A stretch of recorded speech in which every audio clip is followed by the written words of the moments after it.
The winter of 1884 wasn't just cold in Dakota Territory, it was a killer. Snow fell not like flakes, but like a final judgment, burying the land, burying dreams, burying hope itself under a merciless, silent weight.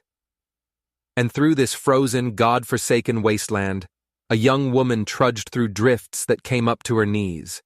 Her name was Emmeline Grace. Her coat was threadbare, and the life growing inside her was the only thing keeping her warm. She had knocked on 17 doors that week. 17 doors, each one slamming shut in her face before her pleas for work, for shelter, for a single scrap of human decency could even find purchase. Her husband lay cold in the ground 6 feet under the frozen earth. Her family was scattered to the four winds, and her belly grew rounder, heavier, with each desperate passing day. Now she stood before the 18th door, the last door. It was the gate to the Stonewall Ranch, a kingdom of ice and cattle ruled by a man whose name was whispered in every corner of the territory. A name spoken with reverence by some and with cold fear by others. Magnus Creed. When Emmeline Grace collapsed at his gate, her strength finally giving out, neither of them could have possibly imagined that this single desperate moment would unravel everything they thought they knew about life, about loss, and about the dark secrets that refused to stay buried. What happens when a woman with absolutely nothing left to lose crashes into the world of a man who has long forgotten how to hope? You're about to find out. And hey, before we dive deep into this blizzard of secrets, let me know in the comments where you're tuning in from. I love seeing how far these stories travel, and if this one grabs you, make sure you're subscribed, because what I've got lined up for you tomorrow, well, you're not going to want to miss it. Magnus Creed stood at his study window, a ghost in his own grand house, watching the blizzard rage across his vast domain. At 42, he commanded respect. He was a king of cattle and land, his Stonewall Ranch stretching over 20,000 acres of prime grazing land, an empire that had made him one of the wealthiest men west of the Mississippi. Tonight, surrounded by polished wood and Persian rugs, he felt as empty and hollow as the howling wind outside. The gold wedding band on his finger was a cold, constant reminder, a reminder of promises that death had rendered meaningless. 3 long, silent years had passed since the fever had taken his Sarah, and their unborn son along with her. But Magnus wore the ring still. Some habits, he'd learned, were harder to break than the wildest horses on his land. A sharp, urgent knock rattled the study door. "Mr. Creed!" It was his foreman, Holt. The urgency in his voice was a sound Magnus hadn't heard in years. It made him turn from the window. "Come in, Holt." The weathered cowboy stepped inside, his coat shedding snow and ice onto the priceless rug.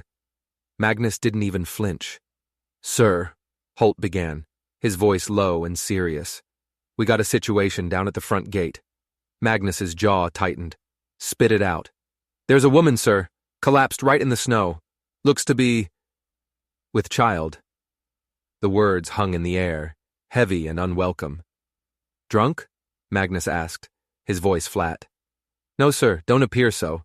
Looks more like she's starving. Been walking in this weather for God knows how long?" Holt shifted, his gaze uneasy. "Martha's already getting the guest room ready. I took the liberty, sir. Figured you'd want her brought inside."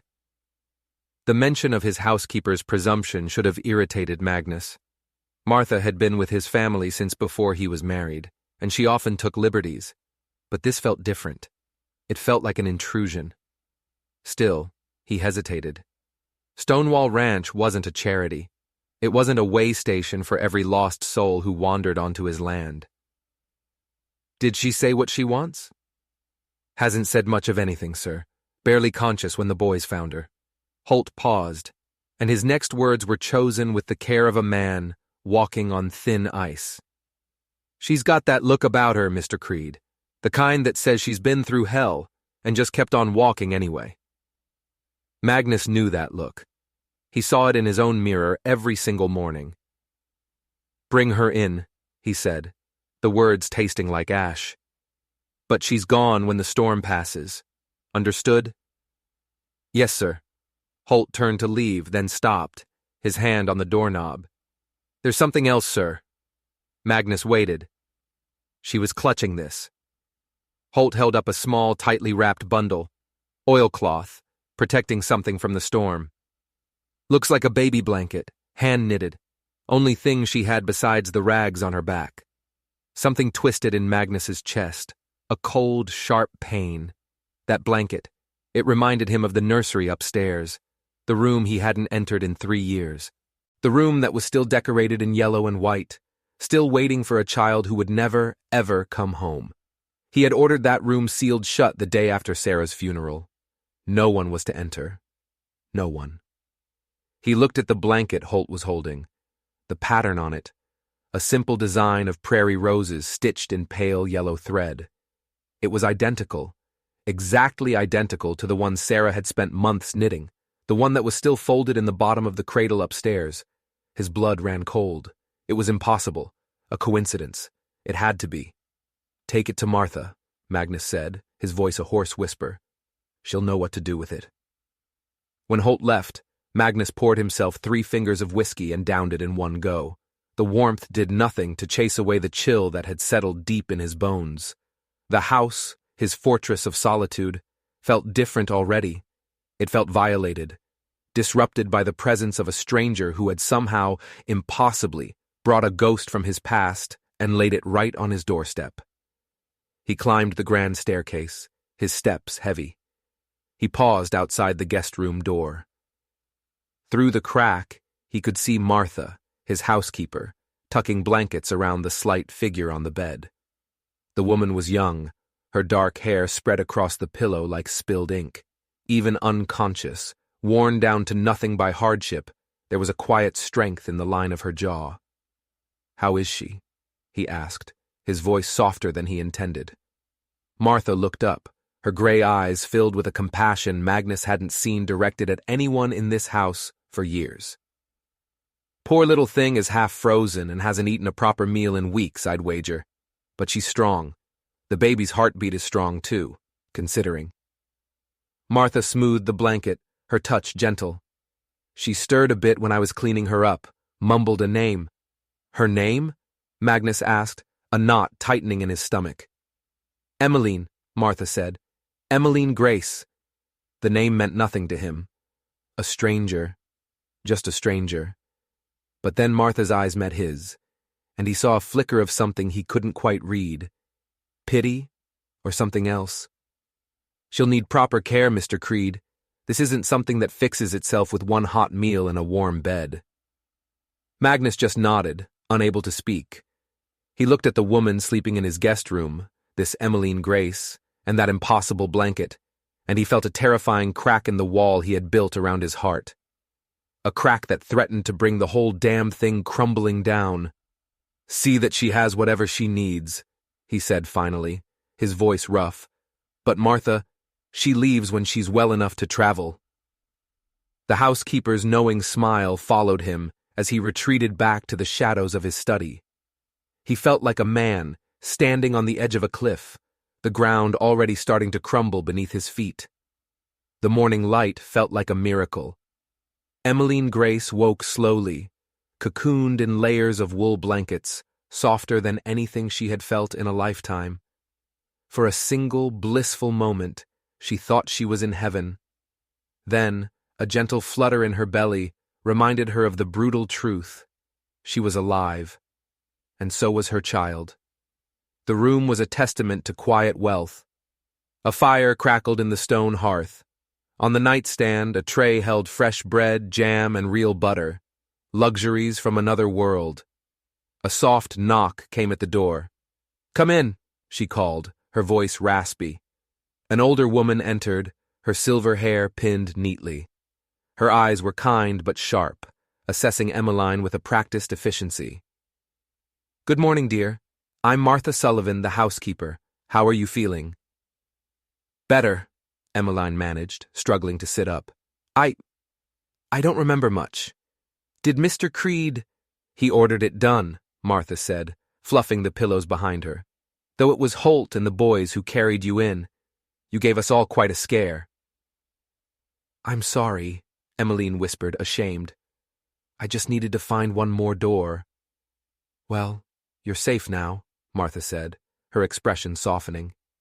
"That's what matters."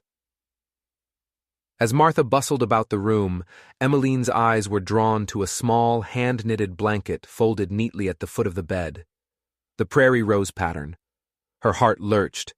It was the blanket she had clutched all through the storm, her last tangible connection to her past. But seeing it here, in this room, felt strange, wrong somehow. "Mrs. Sullivan," Emmeline began, her voice trembling slightly, "please tell Mr. Creed how grateful I am. I know I'm a burden." "Nonsense," Martha said, but she paused, her hands stilling. "Though I suppose Magnus, Mr. Creed that is, might see it differently. He's not much for company these days." "Has he always been so solitary?" Emmeline asked, daring to pry. Martha's face clouded over. "Not always. No, this house used to ring with laughter. His wife Sarah, she had the most musical laugh you ever heard." She trailed off, her gaze distant. "What happened?" Emmeline pressed gently. "The fever," Martha said, her voice dropping to a whisper. "Took her and their unborn son. 3 years past.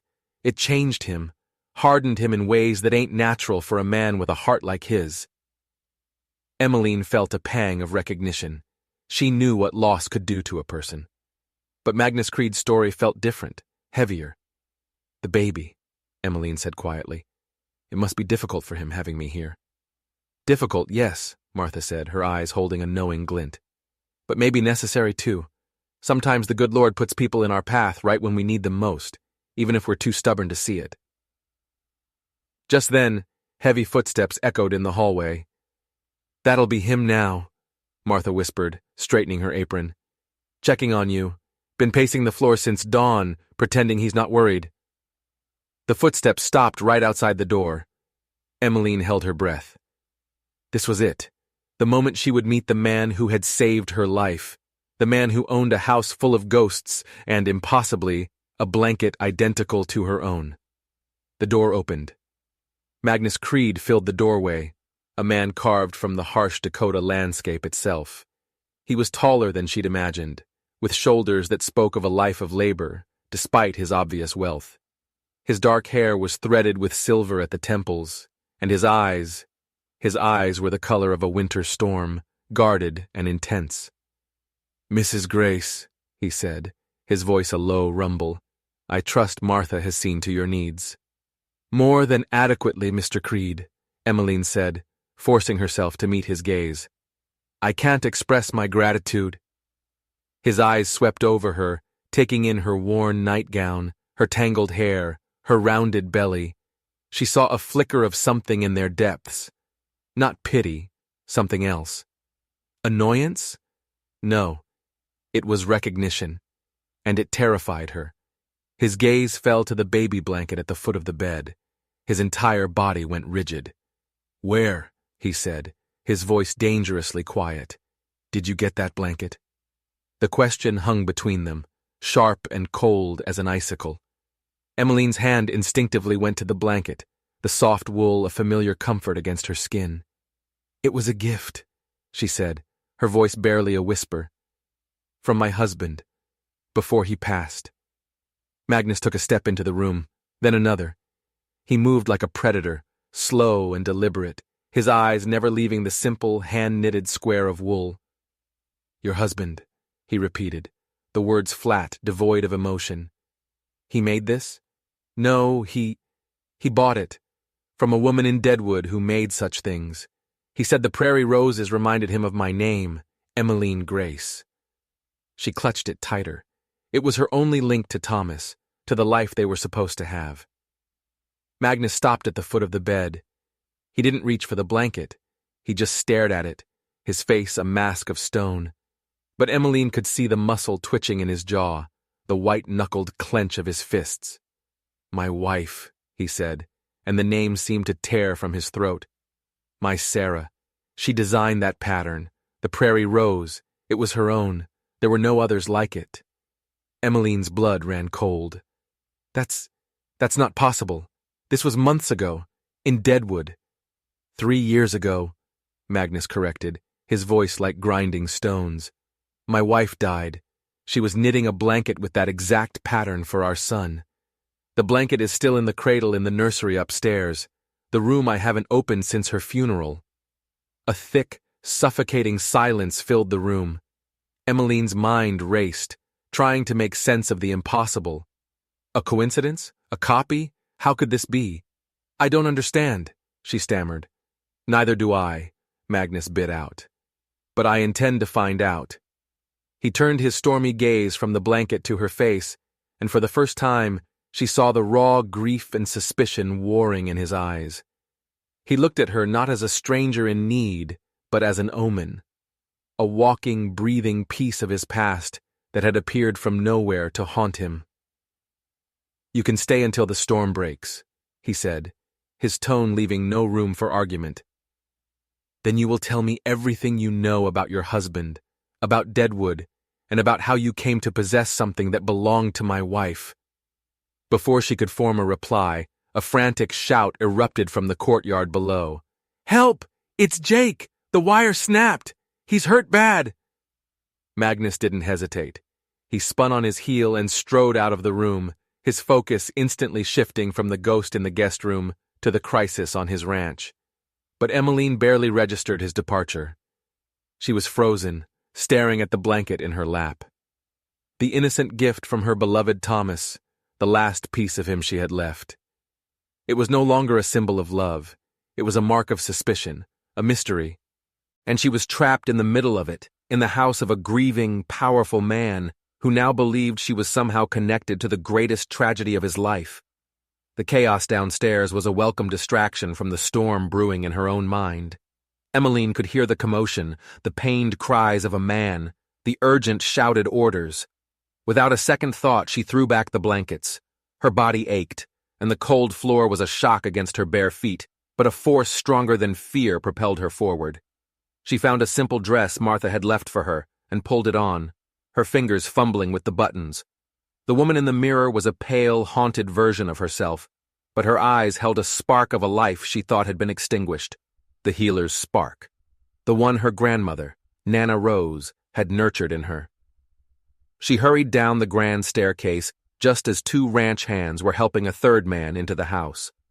His leg was a mess of blood and torn fabric. A makeshift bandage was already soaked through. Get him on the kitchen table, Magnus commanded, his voice cutting through the panic. He was in his element here, a general directing his troops. Holt, get the whiskey, both for him and for the wound.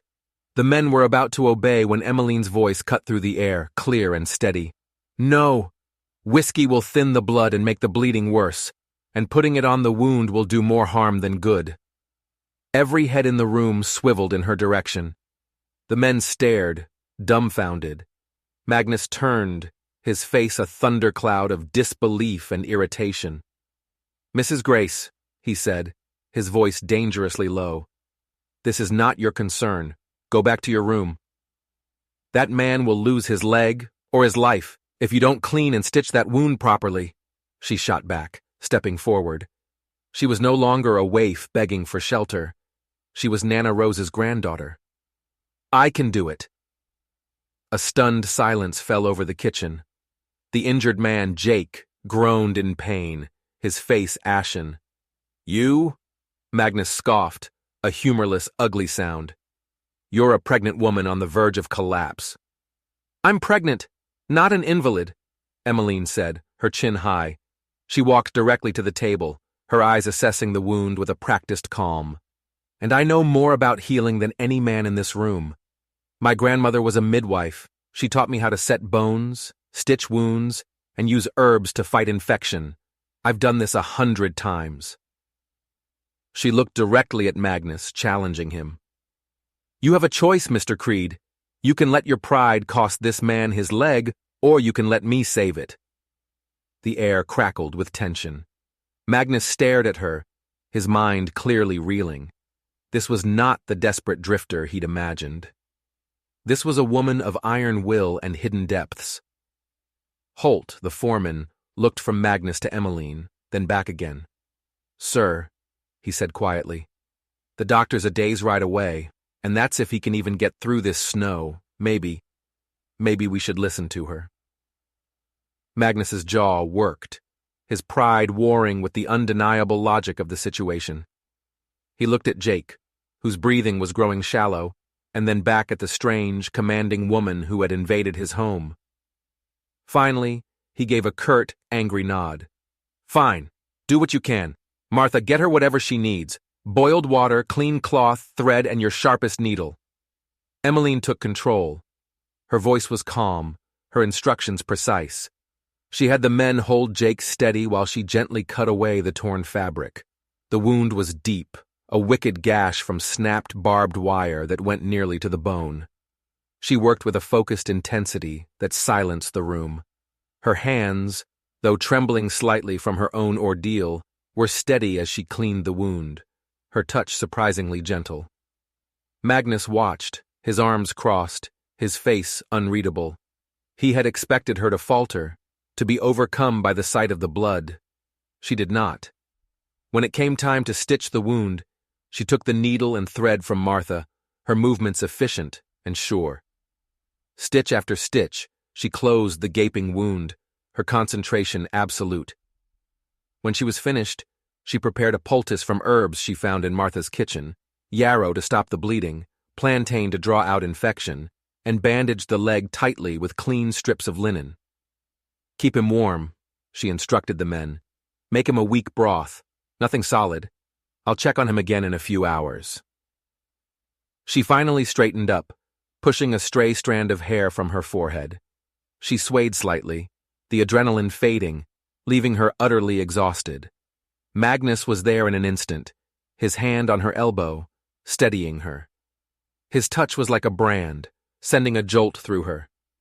"You should be in bed," he said, his voice no longer harsh but gruff with a grudging respect. "I'm fine," she insisted, though her legs felt like water. Later that evening, after Emmeline had checked on Jake again and pronounced him stable, Magnus found her in his study. She was standing before his bookshelves, her fingers tracing the leather spines of his books. "He'll keep the leg," Magnus said, breaking the silence. It wasn't a question. "Yes," she said, not turning around. "He'll have a bad scar, but he'll walk again." "You saved his life." "I did what needed to be done." Magnus moved to his desk. The tension between them had shifted. The mystery of the blanket was still there, a shadow in the corner, but now it was joined by a new, startling light. Emmeline's capability. "I misjudged you, Mrs. Grace," he admitted. "Most people do," she said, finally turning to face him. "They see a pregnant widow and they see a burden. They don't see a survivor." "I'm offering you a job," he said abruptly, the words coming out before he had fully formed the thought. Her eyebrows shot up in surprise. "A job? Doing what?" "My paperwork is a disaster," he said, gesturing to the stacks of ledgers and letters on his desk. "My correspondence is months behind. You speak like an educated woman. Can you read and write? Do you have a head for figures?" "My husband and I ran our own farm," she said. "I kept the books, handled the orders, corresponded with buyers." "Then the job is yours," he said. "Room and board, and a fair wage for your work.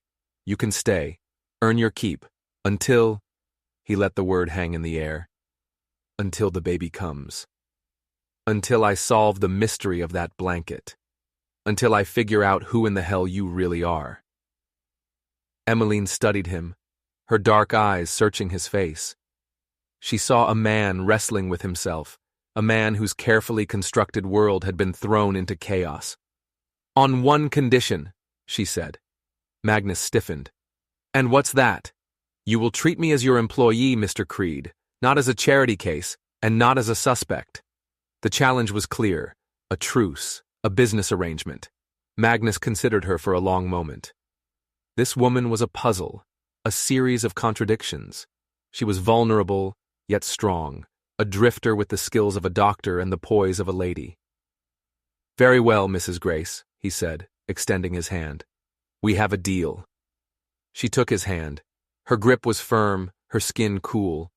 As their hands met, a strange current passed between them. A connection. But just as the deal was struck, Emmeline's eyes drifted to an open ledger on his desk.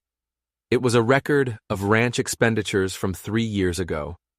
Her gaze froze on a single entry, a name she recognized, a payment so large it made her breath catch in her throat. The payment was made to a man named James Whitmore. The date was the day after Sarah Creed's funeral, and James Whitmore was the name of the man from Deadwood, the man who had supposedly sold her husband that impossible blanket. The ledger was open on his desk, a silent testament to the ranch's history. But for Emmeline, one line item screamed from the page.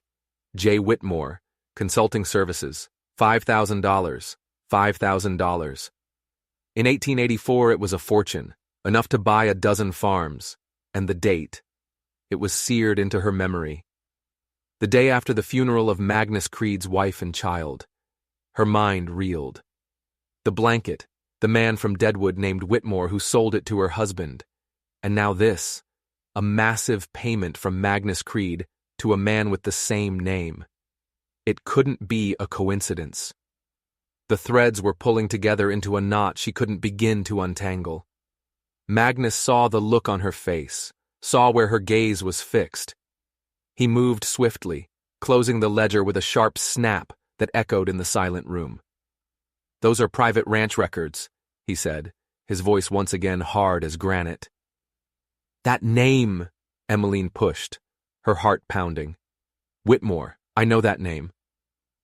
"It's a common enough name," Magnus deflected, his eyes cold and unreadable. He was shutting her out, the brief flicker of connection between them extinguished. "Is it?" she challenged, her own fear making her bold. "Is it common for you to pay a consultant a fortune the day after you bury your wife, Mr. Creed?" The accusation hung in the air, ugly and sharp. She had crossed a line and she knew it, but the mystery was too deep, the implications too terrifying. Who was this Whitmore? And what was his connection to both the death of Sarah Creed and the blanket now sitting in her room? Magnus's face darkened with a fury that was terrifying to behold. He took a step toward her, his powerful frame radiating menace. "You will do the work I hired you for, Mrs. Grace," he snarled, his voice a low growl. "You will eat my food and sleep under my roof, but you will not pry into matters that are not your concern. My past is my own. Do you understand me?" Emmeline flinched but held her ground, lifting her chin in defiance. "I understand that you're hiding something." For a moment, she thought he might strike her. The violence in his eyes was that potent, but instead he spun on his heel and strode to the liquor cabinet, pouring a whiskey with a shaking hand. The unspoken truce was broken. She was no longer just an employee. She was a threat. The days that followed were thick with unspoken tension. Emmeline threw herself into the work, organizing the chaotic mess of Magnus's office with a fierce efficiency. She was good at it. She untangled years of neglected paperwork, created systems for correspondence, and balanced ledgers that hadn't been touched in months. She was proving her worth, and Magnus watched her. He watched her from across the desk, his expression unreadable. He saw her competence, her intelligence. He also saw the way the ranch hands treated her, their gruff respect growing into genuine affection. She wasn't just the ranch medic anymore. She was a calming presence, a gentle authority that smoothed the rough edges of their hard lives. The great empty house began to feel different. There was the scent of baking from the kitchen, where Emmeline often helped Martha. There was the sound of her soft humming as she worked. The house was slowly, impossibly coming back to life, and Magnus Creed was terrified of it. One evening, Emmeline found Martha in the kitchen, her hands deep in dough. She decided to take a risk. "Martha," she began carefully, "I have a question about Mr. Creed's wife, about Sarah." Martha's hands stilled. "What about her?" "The fever that took her." "Was it sudden?" Martha sighed, her shoulders slumping. She looked around the kitchen, as if to make sure they were truly alone. "Sudden, yes," she said, her voice dropping to a conspiratorial whisper. "But not a surprise, not really." Emmeline leaned closer. "What do you mean?" That last year, Martha said, her eyes sad. Sarah, she wasn't herself. She was a bird in a golden cage, my dear. This ranch, this empire, it was his dream, not hers. She was a town girl. She missed people, music, life. She grew so quiet, so sad. The housekeeper's eyes filled with tears. The fever took her body, yes, but I've always believed that the loneliness is what took her spirit first. A chill went down Emmeline's spine. A new, horrible piece of the puzzle clicked into place. And this man, Emmeline pressed, her voice trembling. James Whitmore. Did you ever hear of him? Martha's eyes widened in fear. She quickly shook her head, a little too quickly. No, never. I don't know that name. She was lying. Emmeline could see it clear as day. Everyone in this house was guarding a secret that revolved around Sarah's death, a man named Whitmore, and $5,000. That night, a letter arrived. It was delivered by a rider from Cedar Falls, the nearest town. The envelope was thick, expensive, and sealed with purple wax. It was addressed to Magnus. He read it in his study, with Emmeline sitting across from him, pretending to file receipts. She watched as the color drained from his face. She saw his hand, the one holding the letter, begin to tremble. He looked up, and his eyes were filled with a despair so profound it made her heart ache. What is it? She asked softly. He didn't speak. He just slid the letter across the desk. Her hands shook as she picked it up. The handwriting was a cruel, spidery scrawl. It was from a Mrs. Millicent Ashford, the town's self-appointed social guardian. It wasn't just a letter of gossip about an unmarried pregnant woman living at the ranch. It was an accusation. It claimed to have a witness, a former servant of the Creeds, who swore that Sarah Creed had not died of a fever. The letter claimed Sarah had taken her own life, and it accused Magnus of driving her to it. The words on the page were a venomous strike. Driven to despair by his coldness and obsession with his empire, took her own life, a secret the town has whispered for years. Emmeline felt sick. This wasn't just gossip. This was a weapon, aimed directly at Magnus's heart. It explained the sadness in Martha's eyes, the whispers, the haunted look on Magnus's own face. It explained the $5,000 payment to a consultant right after her death. It was hush money. Is it true? Emmeline whispered, her voice choked. Magnus didn't answer. He just stared into the fireplace, at the dying embers, his face a mask of utter desolation. He looked like a man who had just been handed his own death sentence. They've been whispering it for years, he finally said, his voice hollow. That I killed her. That my ambition smothered the life out of her. He stood and walked to the window, staring out at the dark, unforgiving landscape of his kingdom. She wasn't happy here, he admitted, the words torn from him. I knew it, but I thought I could build something so grand it would make her happy. I thought the money, the power would be enough. I was a fool. He turned to face her, and his eyes were raw with a pain that was 3 years old but as fresh as an open wound. She didn't take her own life, he said fiercely.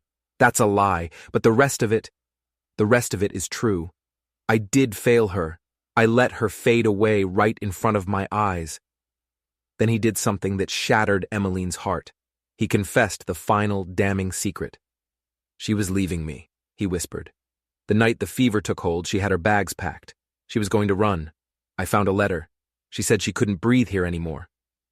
The truth was somehow worse than the rumors. Not murder, not suicide, but a quiet, heartbreaking escape that was cut short by fate. And the man named Whitmore? He was a lawyer from Denver, Magnus admitted, the story finally spilling out of him. A fixer. I hired him to handle things, to make sure the rumors didn't spread, to protect the Creed name. It was all there, the whole tragic, sordid story. But Mrs. Ashford's letter changed everything. The whispers were no longer whispers. They were a formal accusation. An accusation that could ruin him, his reputation, his business. "They will use this to destroy me," Magnus said, his voice flat with defeat. "And they will use you, your presence here, as the proof of my callous nature." He looked at her then, at her rounded belly, at her tired, compassionate face. And in his eyes, a new, desperate idea began to form. An idea so insane, so radical, it could only be born from pure desperation. "There is only one way to silence them," he said, his voice gaining a strange, new strength. "One way to protect this ranch, to protect my name, and to protect you and your child from the scandal that is about to erupt."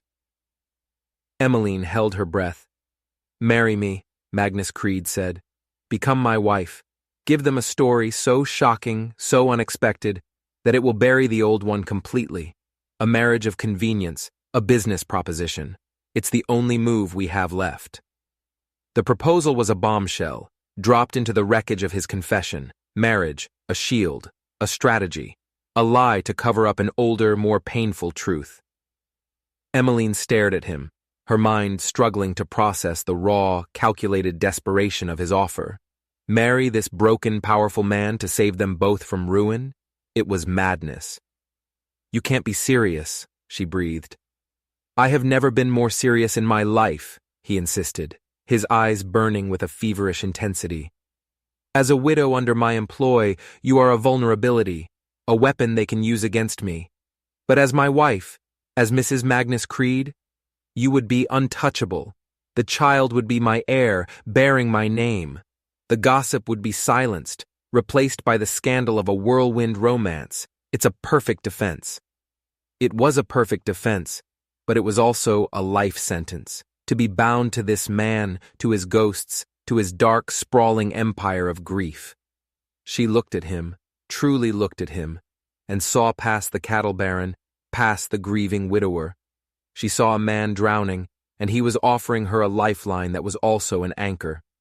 "I will," she said, the words tasting strange on her tongue. "I will marry you." A wave of relief washed over his face, so profound it was almost painful to watch. He had a plan. He had a way out. But just as the desperate pact was sealed, the door to the study creaked open. It was Holt. The foreman stood in the doorway, his weathered face etched with a grim, terrible resolve. He had clearly overheard everything. "Begging your pardon, Mr. Creed," Holt said, his voice low and heavy. "But you can't do this." Magnus stiffened. "Holt, this is not your concern." "I'm making it my concern," the foreman said, taking a step into the room. His eyes weren't on Magnus. They were fixed on Emmeline. "You can't marry her," Holt said, his voice shaking with some powerful, hidden emotion. "Because you don't have any idea who she really is." Holt's words dropped into the room like stones into a deep, dark well. Magnus turned on his foreman, his eyes blazing with fury. "What the hell does that mean, Holt? Spit it out." "It's the blanket, sir," Holt said, his gaze still locked on Emmeline. He looked at her not with malice, but with a deep, sorrowful confusion. The one she brought with her, the prairie rose pattern. "I know," Magnus snapped. "It was Sarah's design. It's a mystery." "It's more than a mystery, Mr. Creed," Holt said, his voice dropping even lower. "I recognized it right away. Not just because of Mrs. Creed. That pattern, the women only make it in one place." He paused, letting the weight of his words settle. "It comes from a small, isolated community outside of Deadwood, a community of believers, followers of a man named Father Gideon. They keep to themselves. They have their own ways, strange ways." A new, colder chill snaked its way into the room. Emmeline felt her blood turn to ice. She had no idea what he was talking about. Thomas had told her he bought the blanket from a simple seamstress. "What are you implying, Holt?" Magnus demanded. "I'm not implying anything, sir. I'm just telling you what I know. That blanket marks her as one of them. And those people, they're not what they seem. They have secrets. Thomas Grace, her late husband, he was tangled up with them, deeply." Holt finally looked at his boss, his eyes pleading. "You need to be careful. You're bringing a stranger into your life, into your home. You need to be sure you know what you're getting into. The seed of doubt was planted, a new layer of mystery, darker and more insidious than the last. Was Emmeline not just a desperate widow, but a member of some strange, secretive cult? Was her arrival at his gate not an accident, but a deliberate act? The air between Magnus and Emmeline was suddenly charged with a new, terrifying suspicion. Her entire story, her entire identity, was now in question. Before either of them could speak, before the weight of Holt's revelation could fully land, there was another commotion outside. The sound of a horse arriving at a gallop, the sound of an unfamiliar voice calling out. Magnus strode to the door and flung it open. Standing on the porch, illuminated by the lantern light, was a man. He was handsome, well-dressed in a fine city coat, his face etched with concern. He looked not like a villain, but like a hero from a storybook. He looked directly at Magnus, his expression a mixture of relief and righteous anger. "My name is James Whitmore," the man announced, his voice clear and strong. "I am a friend of the late Thomas Grace, and I've traveled 500 miles through this God-forsaken country to rescue his poor, helpless widow from your clutches." James Whitmore stood on the porch like a knight-errant, his words a direct public challenge. He didn't look like the shadowy fixer Magnus had described. He looked like a savior. The ranch hands who had gathered at the sound of his arrival stared, their faces a mixture of confusion and intrigue. This was better than any dime novel. "My clutches?" Magnus repeated, his voice dangerously soft. "Mrs. Grace is here as my guest and my employee? Is that what you call it?" Whitmore shot back, his eyes flashing with indignation. "I call it taking advantage of a grieving, vulnerable woman. I have letters from Thomas, written in the weeks before his death, describing his fears for her, his desperation. He was in debt to you, wasn't he, Creed?" This was a new twist, a complete reversal of the story Magnus had told. "Thomas Grace and I had business dealings, yes," Magnus said, choosing his words carefully. "Business dealings?" Whitmore laughed, a short, bitter sound. "He called it a death sentence. He said you were bleeding him dry, threatening to ruin him. He was terrified of you. He made me promise, as his partner and his dearest friend, that if anything happened to him, I would find Emmeline. I would protect her." He strode past Magnus, his gaze sweeping the room until it landed on Emmeline. His face softened with a look of profound pity and tenderness. "Emmeline," he said, his voice gentle. "My poor dear, I'm so sorry it took me so long to find you. Thomas, he wouldn't rest easy knowing you were in this man's power." Emmeline was frozen, speechless. This was the man who had supposedly sold Thomas the blanket, the man Magnus had paid $5,000 to, but the man standing before her bore no resemblance to the villain in her mind. He was handsome, concerned, and he was twisting the truth into a pretzel. Who are you?" she stammered. "I'm James Whitmore, Thomas's partner," he said, taking a step toward her. "He spoke of you constantly, his beloved Emmeline. It's a tragedy what this man's greed put him through." He turned back to Magnus, his eyes hard as diamonds. "I'm here to take Mrs. Grace away from this place. I have a responsibility to my late partner to see that his widow is cared for, respected, and free." The gauntlet had been thrown down. In front of his men, in his own house, Magnus Creed had just been publicly accused of being a villainous predator. "She is not going anywhere," Magnus growled, stepping between Whitmore and Emmeline. "She has no choice," Whitmore said calmly. And then he delivered the final, devastating blow. He reached into his coat and produced a folded, official-looking document. "I'm afraid she does not have a choice in the matter. Thomas, in his final, desperate act, to ensure Emmeline would be cared for by a friend and not an enemy, signed a contract." He unfolded the paper with a theatrical flourish. "It's a legal agreement, a partnership addendum. In the event of his death, full guardianship of his wife and all decisions pertaining to her welfare and future fall to me, his surviving partner." He looked at Emmeline, his smile a mask of sympathy. "He did it to protect you, my dear. He bound you to me so that Creed here couldn't lay a claim. The room fell silent. The document looked real. The signature at the bottom looked like Thomas's. The story was completely, terrifyingly flipped on its head. Was Magnus the villain? Was Whitmore the savior? And was Emmeline Grace not a guest, not an employee, but a piece of property, legally bound to a man she had never met? She looked at the contract, at Whitmore's compassionate face, at Magnus's stunned fury, at Holt's dark suspicion. She was trapped. And she had no idea who to believe. The next few days were a living nightmare. James Whitmore took a room at the hotel in Cedar Falls and began a systematic campaign to win the hearts and minds of the territory. He was charming, wealthy, and he had a heartbreaking story to tell. He bought drinks at the saloon, sharing letters from his dear departed friend Thomas Grace, painting a picture of a man driven to an early grave by the ruthless Magnus Creed. The tide of public opinion turned with terrifying speed. Magnus Creed, the respected cattle king, was recast as a greedy villain who preyed on the weak. Emmeline was the damsel in distress, the poor widow held captive at the dark, foreboding Stonewall Ranch. Magnus was trapped. To throw Emmeline out would be to admit guilt, to prove Whitmore's story true. To keep her was to fuel the flames of the scandal.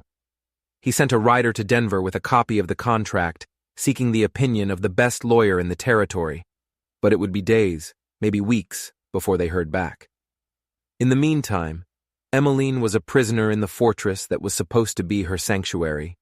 She stayed in her room, the whispers of the ranch hands following her everywhere. They looked at her differently now.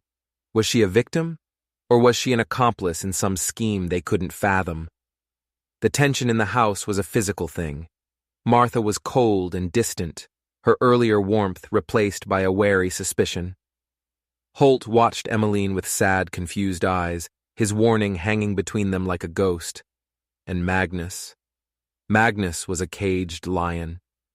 He paced his study for hours on end, drinking too much whiskey, the weight of the scandal pressing down on him. The marriage proposal, once a desperate strategy, now seemed like a foolish dream. One evening, he came to her room. He looked haggard, defeated. "He's winning," Magnus said, his voice rough with exhaustion.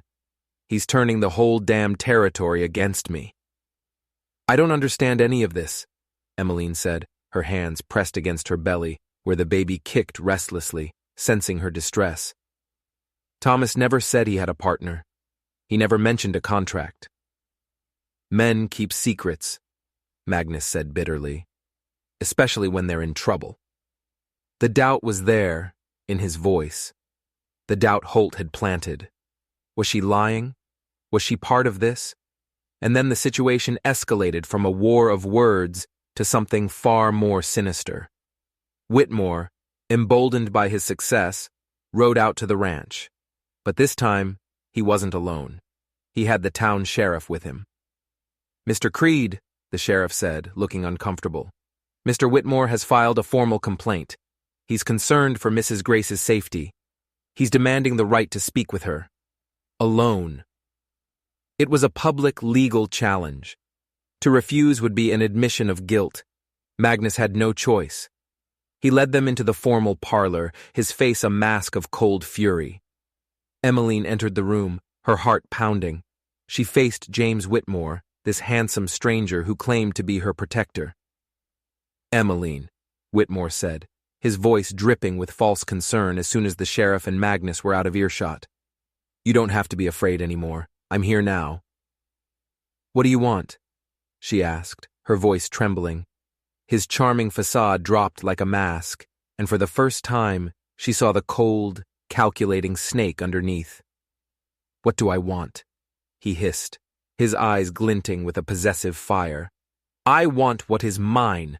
Thomas was a fool. He had a beautiful, fertile young wife, and he let it all go to waste. But I don't make the same mistakes." He took a step closer, his gaze dropping to her belly. "That's a fine-looking heir you're carrying," he said, his voice a sickening drawl. "A strong son to carry on the family name." "It's Thomas's child," she spat, taking a step back. He laughed, a cruel, ugly sound that chilled her to the bone. "Oh, my dear, innocent Emmeline, didn't you know? Thomas couldn't have children, a sickness he had as a boy. He was sterile." The world tilted on its axis. "You're lying." "Am I?" he purred, moving closer still. "We had an arrangement, Thomas and I. He needed an heir to secure his legacy. I was happy to oblige, a partnership in all things." He reached out, his hand aiming for her belly. "That baby," James Whitmore sneered, "is mine." The monstrous lie hung in the air, sucking all the oxygen from the room. Paternity. He was claiming her child. It was the ultimate weapon. It destroyed not only her reputation, but the very memory of her husband. It made her an adulteress, her child a bastard, and her entire life a lie.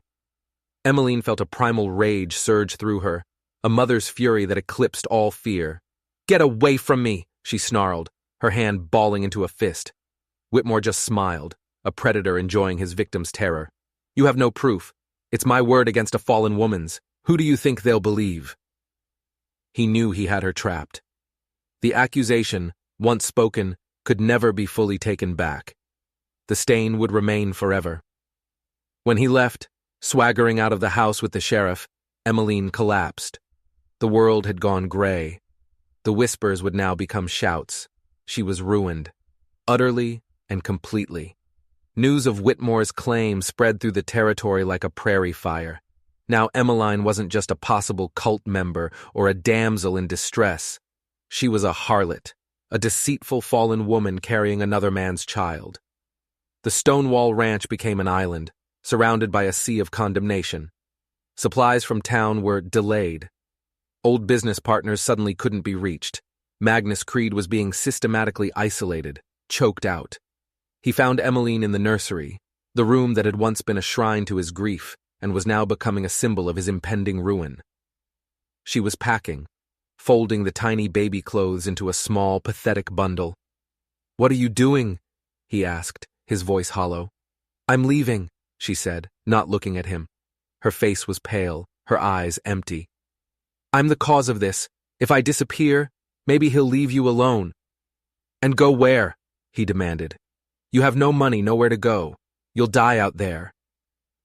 "It's better than this," she whispered. "Better than what they're saying about me. About my baby." Magnus looked at her, at the utter devastation in her face. He saw the cornered, terrified woman he had first found at his gate. And in that moment, something inside him snapped. The grief, the caution, the fear, it all burned away, leaving behind a cold, hard diamond of pure, unadulterated rage. He had lost one family to fate. He would not lose another to the lies of a snake like Whitmore. "You're not going anywhere," he said, his voice quiet but ringing with absolute authority. "This is your home. That child is our child, and I will burn this entire territory to the ground before I let him have either of you." He strode to his desk and pulled out the deed to the Stonewall Ranch, the symbol of his life's work. He signed it over, not to Whitmore, but to Holt, his foreman. A temporary transfer to protect it from any legal claims. Then he took out every cent of cash he had in his safe. A small fortune. He was going to war. But Emmeline knew it wasn't enough. Legal battles could take months, years. By then, her child would be born into a world that had already condemned him. She needed proof. She needed a weapon. Her mind raced, desperately sifting through the memories of her life with Thomas. He had been a good man, kind, loving. He couldn't have been the monster Whitmore described. There had to be something, some piece of evidence. And then she remembered. A small, locked keepsake box. A wedding gift from her grandmother. Thomas had kept his most important papers in it. Business receipts, letters, his personal things. After his death, in her grief-stricken haze, she had packed it away. It was in the bottom of her small trunk in the guest room. She raced to the room, her heart pounding with a desperate, fragile hope. She found the trunk and dug through her meager belongings until her fingers touched the cold, smooth wood of the box. It was locked. Of course, It was locked. And the key? She had no idea where the key was. It was lost, just like everything else. Tears of frustration streamed down her face. She was so close. The answers were right there, inches away, but sealed from her. She sank to the floor, defeated. And as she sat there sobbing, her fingers fiddled with the silver locket she always wore around her neck. The last gift Thomas had ever given her. She had never taken it off. It was too precious. Her fingers traced the familiar engraving, and then she felt it. A tiny, almost imperceptible seam on the side. It wasn't just a locket. It opened. With trembling fingers, she pried it apart. And there, nestled in a bed of faded velvet, was a tiny, ornate silver key. The key fit the lock. With a soft click, the keepsake box opened. The contents were a time capsule of her life with Thomas. Dried flowers, a ribbon from her hair, a handful of letters, and underneath it all, a small leather-bound book, a diary, Thomas's diary. Her hands shook so badly she could barely open it. The first pages were filled with the mundane details of farm life, his love for her, his hopes for their future child. Then the entries began to change.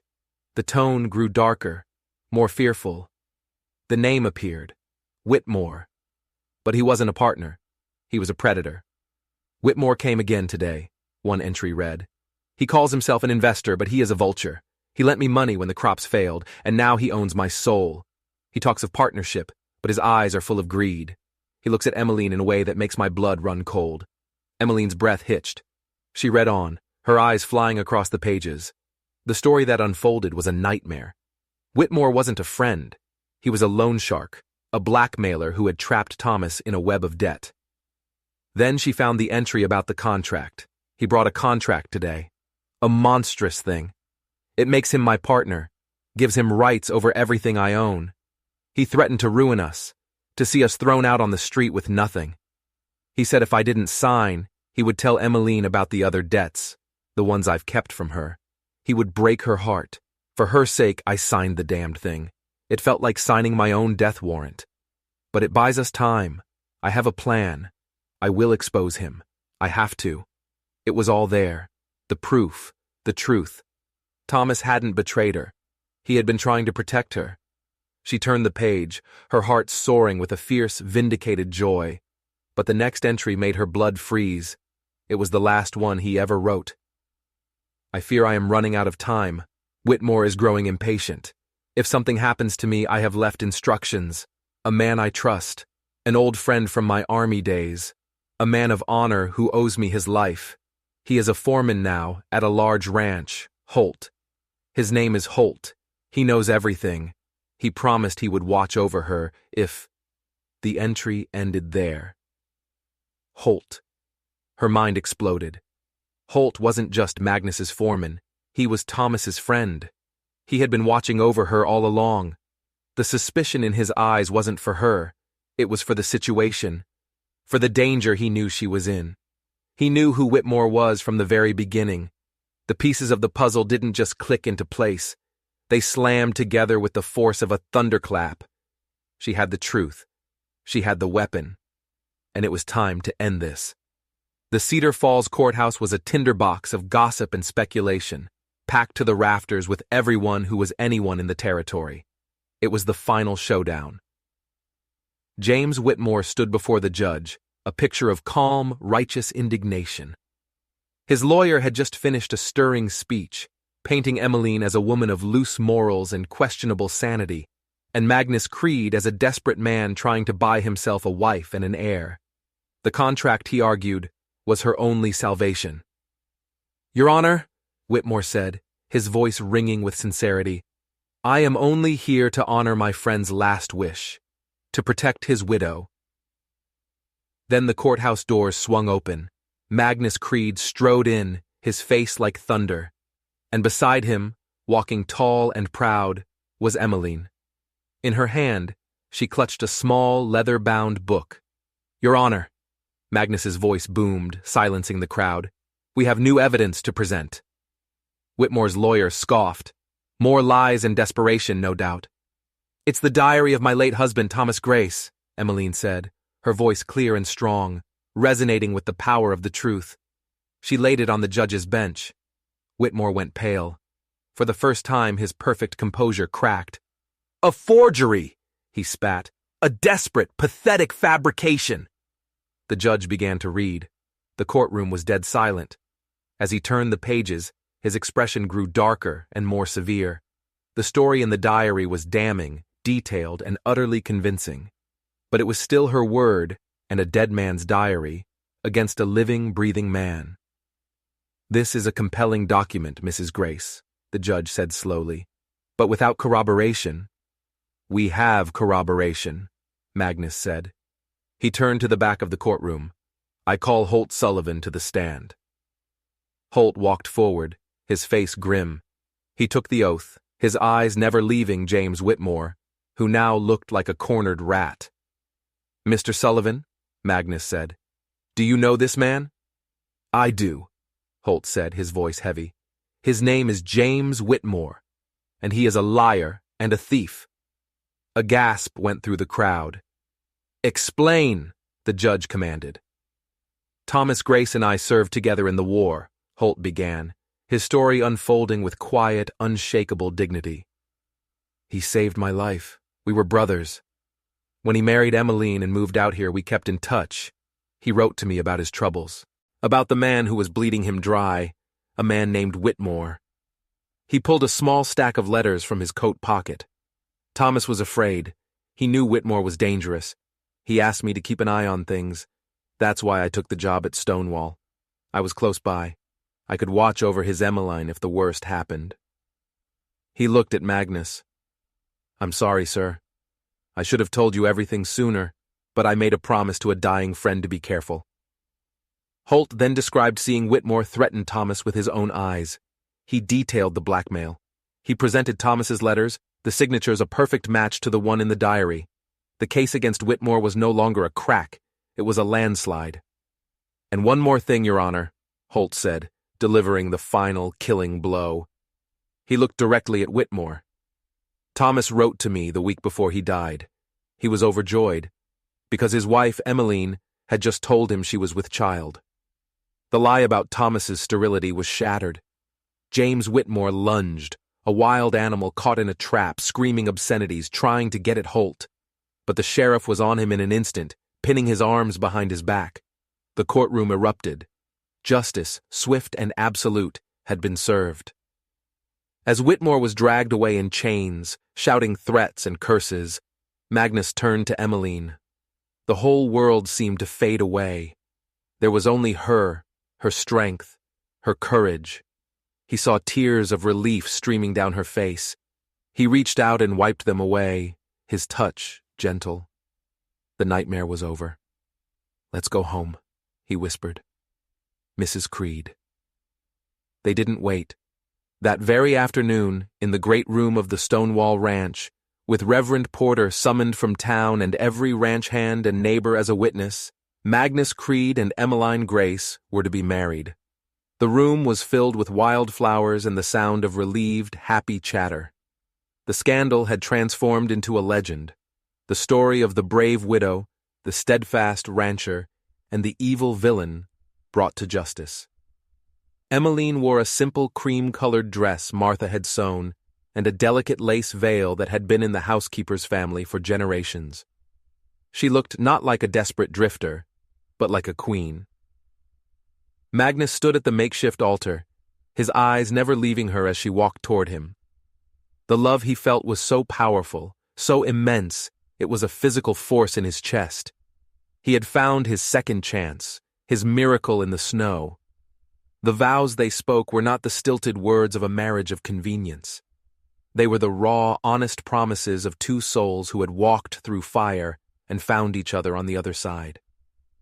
I, Magnus, take thee, Emmeline. His voice was thick with emotion. I, Emmeline, take thee, Magnus. Her voice was steady and clear. The rings were exchanged, a simple gold band for him, a matching one to go with his grandmother's ring for her. By the power vested in me, Reverend Porter beamed, I now pronounce you. He never finished the sentence. Emmeline gasped, her eyes going wide. She doubled over, her hands flying to her belly. A low, pained groan escaped her lips. "Magnus," she breathed, looking up at him with a mixture of terror and sheer wonder. I think the baby is coming." For a single silent moment, the entire room froze. Then, chaos. Martha yelled for hot water. Holt started shouting orders at the men, and Magnus, without a second's hesitation, swept his new bride into his arms. "Not yet," Emmeline panted as he carried her up the stairs. "We're not officially married." "The important parts are done," Magnus roared over his shoulder to the cheering crowd below. "The rest is just paperwork." The child was in a hurry to be born into his new life. There was no time for a doctor. With Martha shouting instructions and Magnus holding her hand, Emmeline Grace Creed, a wife for all of 10 minutes, delivered her son. James Thomas Creed entered the world with a healthy, lusty cry that echoed through the house, washing away the last of the shadows, the last of the ghosts. Magnus took the baby from Martha, his hands trembling. He looked at the tiny, perfect face of his son, for he was his son, in every way that mattered, and his heart, which he had thought broken beyond repair, expanded until it felt like it would burst. He gently placed the baby in Emmeline's arms. She looked up at him, her face exhausted but radiant, with a love so pure it stole his breath. "Hello, husband," she whispered. "Hello, wife," he answered, his voice choked. He leaned down and kissed her, a kiss that sealed not just a marriage, but the start of a dynasty born not of wealth or power, but of a desperate knock on a frozen door in the middle of the winter of 1884. The storm had passed, and spring had finally come to Stonewall Ranch. 5 years later, the family portrait hung above the great room fireplace. It was a portrait of a king and queen and their growing court. Magnus stood tall and proud, his arm around his wife. Emmeline was seated, her face glowing with a serene happiness, holding their newest addition, Baby Rose. At her feet sat a sturdy, bright-eyed 5-year-old boy named James, and next to him, a chubby-cheeked toddler named Thomas. The Stonewall Ranch was no longer a silent, grieving monument. It was a home, filled with the sound of children's laughter. Magnus's influence had grown. He was a respected figure in the territory's government, and Emmeline was his partner in all things. Together they funded schools, orphanages, and programs to help women who, like Emmeline once had, found themselves with nothing. Every night, James would ask for the story. "Tell us again, Mama," he'd say, snuggling next to her on the big leather sofa. "Tell us about the winter you found Papa." And Emmeline would smile, her eyes finding Magnus's across the room. "Well," she would begin, her voice soft and full of love. "It was the coldest winter anyone could remember, and a very lost woman was walking all alone through the snow." Magnus would listen, his heart full. He looked at the family he had built, at the life they had forged from the ashes of grief and despair. The woman who had collapsed at his gate hadn't just been a stranger. She had been his salvation. He had learned the hardest and most beautiful lesson of his life. Sometimes the greatest miracles don't announce themselves with trumpets. Sometimes they arrive silently, disguised as desperate strangers, knocking on your door in the middle of a blizzard, carrying all of your future hopes in a hand-knitted blanket. If you enjoyed this story, and you want to hear about the time a lighthouse keeper found a mysterious message in a bottle that changed the course of a war, don't forget to hit that subscribe button and turn on notifications. You won't want to miss what's coming next.